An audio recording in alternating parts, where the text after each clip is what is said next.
आप हैं निष्कर्ष भारत के साथ और मैं हूं मनोज चतुर्वेदी। जिस सफलता की आशा की थी भाजपा ने, शायद वो नहीं मिलेगी, लेकिन फिर भी गैर कांग्रेसी प्रधानमंत्री इस बार भी बनेंगे। यानी कि नरेंद्र मोदी सत्ता में तो निश्चित तौर पर आएंगे, लेकिन स्थिति भाजपा की थोड़ी कमज़ोर हो गई। भाजपा को अपने सहयोगियों पर अब पूरी तरीके से निर्भर रहना पड़ेगा, क्योंकि भाजपा अभी भी 31 सीटों से पीछे है अपने पूर्ण बहुमत पर, 272 पर।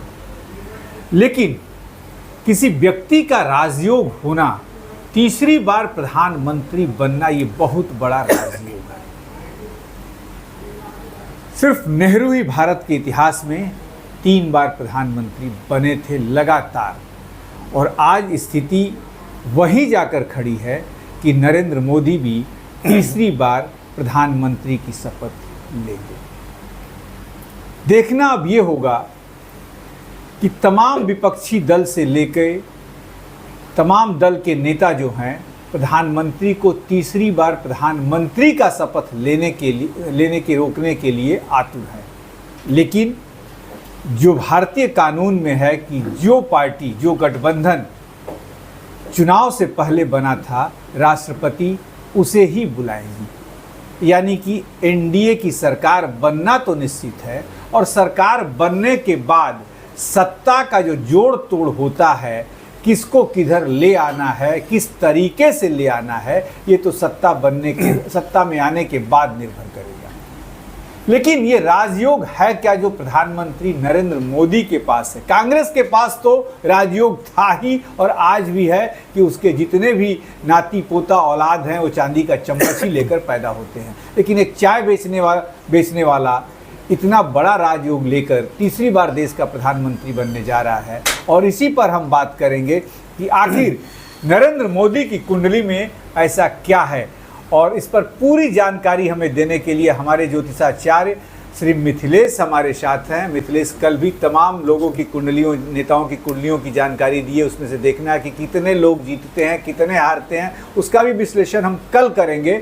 लेकिन प्रधानमंत्री के राजयोग की पूरी चर्चा आपको बताएं, पूरे अंदरूनी किस्से को हम टटोलेंगे कि क्या कहते हैं उनके ग्रह नक्षत्र। मिथिलेश जी, आपका स्वागत है। क्या कहते हैं ग्रह नक्षत्र?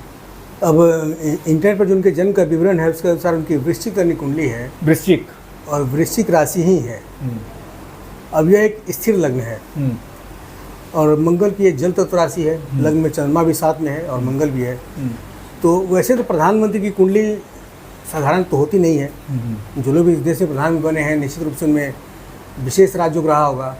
और लेकिन वैसे प्रधानमंत्री जो लगातार 3 बार मुख्यमंत्री भी रहे, और पीछे अभी तक 2 बार प्रधानमंत्री भी हैं, और तीसरी बार भी संभावनाएं प्रबल हैं कि वो शपथ लें। तो ये कि प्रधानमंत्री के बीच भी एक विशेष योग जरूर होगा, जो कि इनको लगातार सत्ता के नज़दीक बनाए रखा है।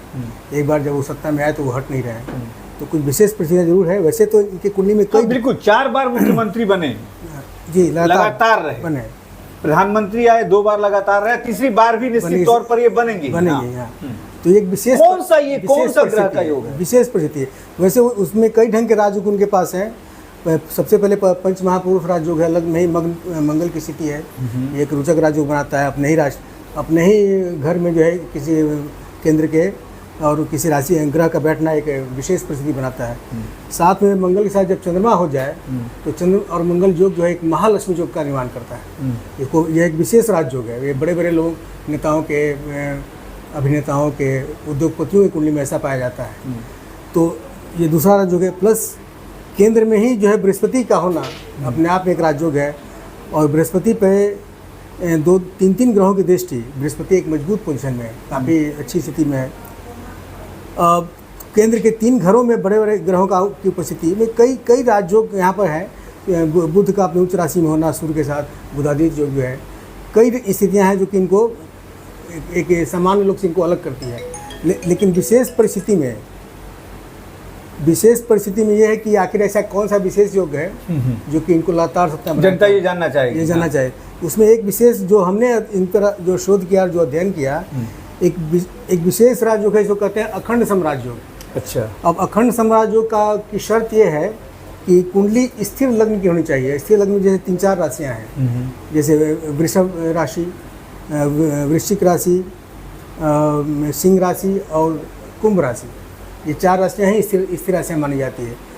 वो स्थिर लग्न हो, मेरी राशि मेरी वो लग्न हो, और बृहस्पति उस लग्न में किसी भी स्थिति में चंद्रमा से केंद्र में हो, चंद्रमा और बृहस्पति का संबंध बनता हो या वो एक दूसरे केंद्र में हो, तो एक विशेष राज्यों का निर्माण कराता है। तो ये एक विशेष अखंड साम्राज्य होता है। ऐसे राज्यों में जन्म लेने वाला जातक जो है वो करीब करीब अपराजय होते हैं, या जिस क्षेत्र में भी वो हों उस क्षेत्र में उनको पीछे करना बहुत सामान्य बात नहीं होती है। वैसे इस राज्यों के एक और व्यक्ति इस देश में भी मौजूद हैं, हालांकि वो दूसरे क्षेत्र के हैं, वो राजनीति में नहीं है, उद्योग में है, नहीं, वो अभिनय के क्षेत्र में है। उनका नाम है अमिताभ बच्चन। अच्छा, अमिताभ इसी तरीके की हाँ, उनका भी अखंड साम्राज्य की स्थिति उनके कुंडली में है। अभिनेता तो बहुत लोग हुए, सब बड़े पॉपुलर भी हैं, लेकिन अमिताभ बच्चन को कोई पीछे नहीं कर पाया। वो समय के साथ आज भी बूढ़े हो गए, और आज उसी तरीके का राजयोग जो है, बिल्कुल वो स्थिर लग्न का उनका भी है। कुंभ लग्न जो है स्थिर लग्न के श्रेणी में ही आता है, और चंद्रमा और बृहस्पति के केंद्र में है।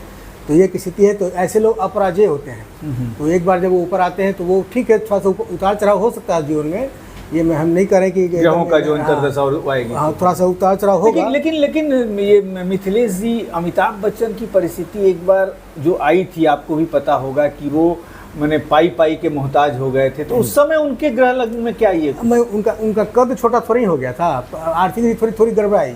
कुछ फिल्में सफल नहीं रही, या उनका स्वास्थ्य भी बहुत खराब हो गया।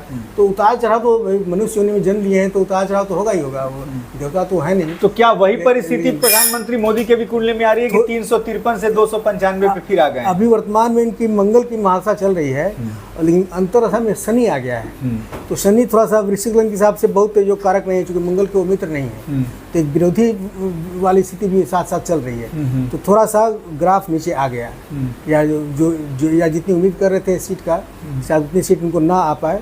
लेकिन कुल मिलाजुला की स्थिति तो है कि भाई उनका कद छोटा नहीं हुआ है। अगर वो तीसरी बार में शपथ लेते हैं तो ये अपने आप में एक बड़ी उपलब्धि होगी। अच्छा, एक चीज़ और जरा हमारे दर्शकों को बता दीजिए मिथिलेश जी, कि यदि इस बार प्रधानमंत्री यदि क्या बन ही रहे हैं, तो क्या बीच में ही कहीं ऐसी स्थिति ग्रह नक्षत्र बता रहे हैं कि बीच में ही उनको हटना पड़ेगा, या अपने से साल 2 साल के बाद सत्ता देकर अपने किसी करीबी को आगे कर देंगे? कुछ ऐसी परिस्थिति बन रही है, या एकदम डट के 5 साल चला के फिर से? नहीं, मुझे तो लगता है कि वो 5 साल चलाएंगे। वो चलाएंगे 5 साल, वो हटेंगे नहीं। हाँ, अगर स्वयं वो इच्छा प्रकट करें बाद में, शायद ये हो सकता है कि वो स्वयं अपने आप। तो आज जो शनि की आप कह रहे हैं कि अंतर्दशा आई है, हाँ, तो वो तो बहुत लंबा समय के लिए नहीं है ना। कितने दिनों के लिए वो है? वो जो है मंगल में शनि इनका इस साल अक्टूबर में ही समाप्त हो रहा है, यानी कि अक्टूबर के बाद फिर से उतनी ही मजबूती से उभर के आ जाएंगे। वो स्थिति उनकी अच्छी ही रहेगी, स्थिति कमजोर नहीं होने जा रही है।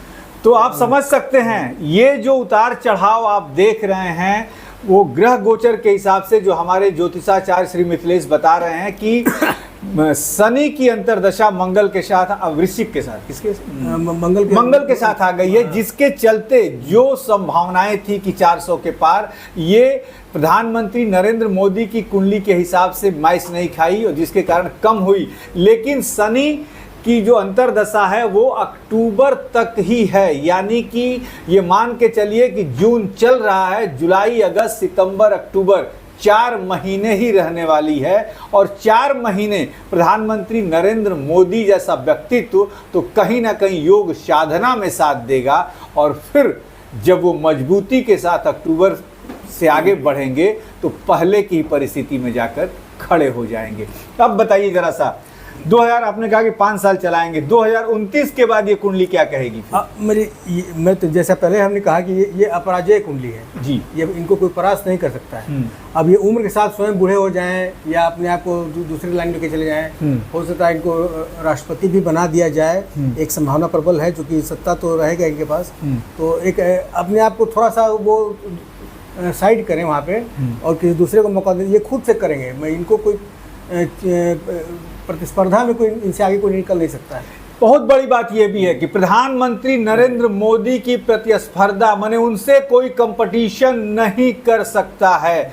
2029 तक डट के रहेंगे और उसके बाद चाहें तो अपने किसी सहयोगी को, भाजपा के किसी बड़े नेता को आगे कर सकते हैं, लेकिन किसी की मजाल क्या है जो उनकी कुंडली, क्योंकि अपराजेय कुंडली है इनकी, इन्हें कोई परास्त नहीं कर सकता। और इसी तरीके की कुंडली फिल्मी दुनिया में अमिताभ बच्चन की है कि उनको भी आज तक कोई पीछे से कंधे पर हाथ नहीं रख सका। और विशेष क्या बात है मिथिलेश जी? अब ऐसे ढंग की स्थिति है कि अब वैसे लोग जो होते हैं जहाँ पर सूर्य है बुध के साथ, बुध की उच्च राशि में साथ में हो और सूर्य साथ केतु, तो ये लोग थोड़ा सा देश के लिए ही जीते हैं। ये पारिवारिक जीवन तो इनका अच्छा नहीं रहा, क्योंकि शनि की दृष्टि रही उस भाव पे, तो परिवार से हमेशा ये दूर रहे, तो जीवन इनका जो है ये ऐसे ही चलता रहे। और ये राष्ट्र के प्रति पूरी समर्पित है, ये इनका कुंडली भी दिखला रहा है।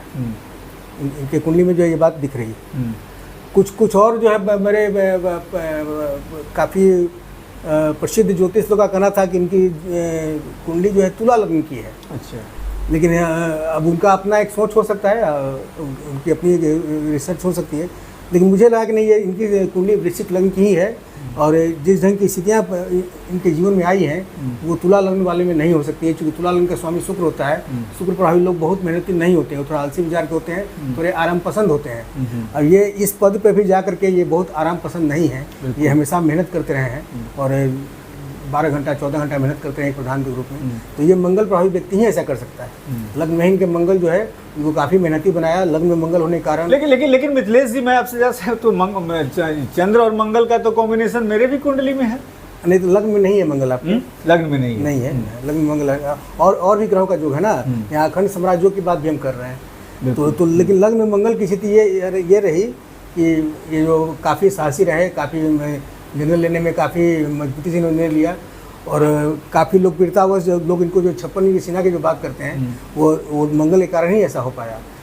56 इंची सीना की बात जो नरेंद्र मोदी के बारे में कहा जाता है वो मंगल के कारण है। मंगल उनका इतना मजबूत है कि उन्हें लोग 56 इंची के सीने वाला कहते हैं कि कोई भी निर्णय हो वो सटीक लेते हैं और समय के हिसाब से लेते हैं। बताइए जी। तो ये सब तमाम ग्रहों की क्या जो ये कॉम्बिनेशन है, ये इनको जो है भीड़ से एक अलग बनाया और एक विशेष या कहीं कि एक महापुरुष वाली जो है का गुण जो है इनमें आया। तो ये मोदी, मतलब ये जो आपने कहा कि अपराजेय कुंडली है, तो यानी कि एक तरीके से नेहरू जी का नाम आता है कि भाई प्रधानमंत्री, तो इनके रिटायरमेंट के बाद जब ये सत्ता छोड़ के अपने से जाएंगे, आपने कहा कि कोई इनको हरा नहीं सकता, जब भी छोड़ेंगे तो अपने से ही छोड़ेंगे, तो जो सत्ता जब अपने से कभी छोड़ के जाएंगे तो क्या देश उसी नेहरू के इक्वल वैलेंट इनको कहीं रखेगा? भाई हमको तो उनसे कुछ बेहतर ही दिख रहा है। नेहरू जी के में तो काफ़ी बदनामियाँ भी आई, देश एक युद्ध, बहुत बड़ा युद्ध हारा भी वहाँ पे, ठीक है, क्योंकि वो विकल्प बहुत नहीं थे, प्रधानमंत्री वो बने रहे और कांग्रेस एकमात्र दल था उस वक्त जो है। लेकिन देश की प्रगति तो बहुत अच्छी नहीं रही, लेकिन इनके काल में तो हमारी आर्थिक प्रगति भी हुई, सीमाएं भी मजबूत हुई पहले से। बिल्कुल। पड़ोसी जो आंख दिखा रहे थे वो आंख दिखाना बंद भी हुआ। तो ये तो मंगल का कमाल। अच्छा, एक बात देखिए, आपने कहा तो याद आ गया हमें कि अब जरा सा स्थिति कमजोर हुई है, तो क्या पड़ोसी, क्योंकि विपक्ष मजबूत होगा, तो क्या पड़ोसी फिर से कुछ इनके ऊपर आंख दिखाएंगे, या जो आपने कहा कि अपराजेय कुंडली है इन पे आंख दिखाना, इनके कंधे पे हाथ रखना बड़ा मुश्किल है? स्वभाव तो आदमी का बदलता नहीं है ना। ऐसा थोड़ी कि वो मंगल आज वहाँ बैठा है, उनके लग्न में तो कभी बैठा रहेगा, तो पड़ोसी आंख नहीं दिखा पाएंगे, क्योंकि नीतियाँ तो रातों रात बदलती नहीं है। तो वो नीतियाँ चलेगी, फिर चुनाव आएगा, होता अगले बार और ज़्यादा मजबूती से बीजेपी आ जाए। और हाँ, ये कौन जानता है। तो कुंडली तो अपराजेय है, जब तक ये है केंद्र में तब तक स्थिति कमजोर नहीं होने जा रही है।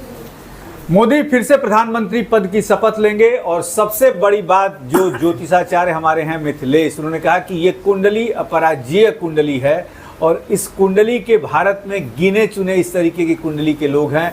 अमिताभ बच्चन का उन्होंने उदाहरण दिया, शायद धीरू भाई अंबानी के बेटे धीरू भाई अंबानी भी होंगे, आप अडानी की भी बात कर लीजिए। तो लेकिन हमने उन पर चर्चा नहीं की, हमने चर्चा की सिर्फ जो है प्रधानमंत्री नरेंद्र मोदी पर। शनि की अंतर्दशा आई है मंगल के अंदर, इसके कारण थोड़ी सी परिस्थिति यहाँ डमाडोल दिखी, लेकिन अपराजेय हैं प्रधानमंत्री नरेंद्र मोदी। आज के लिए बस इतना ही। आगे के खबरों के लिए बने रहिए हमारे साथ।